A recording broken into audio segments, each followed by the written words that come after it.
This is a bill sponsored by Elizabeth Warren, who's running for president, called Protecting Workers and Improving Labor Standards Act. What do you think this does? It says here protecting workers. That sounds like a good thing.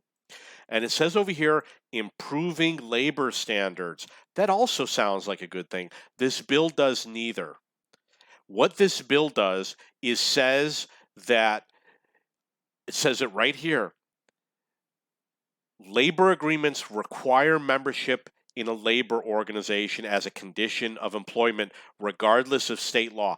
What it means is that regardless of what the state law says, you can be forced to join a union in order to get a job. That's basically what this bill does.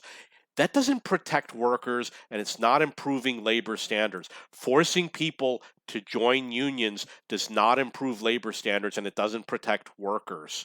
All it does is give you collective bargaining, and that's it. That just means that someone is bargaining on your behalf, and you might get worse. Independent, you might actually make more money and have better benefits. There's no promise that a union gives you better benefits because they tie you into a contract. What happens if all of a sudden someone decides, hey, we need to hire more people, we're going to have to offer more money.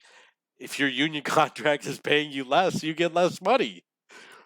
So this is misleading. She's going to say, instead of saying, I'm going to force you to join a union regardless of the state law, she's going to say, I passed the Protecting Workers and Improving Labor Standards Act. So it's misleading what she's doing. This is phony.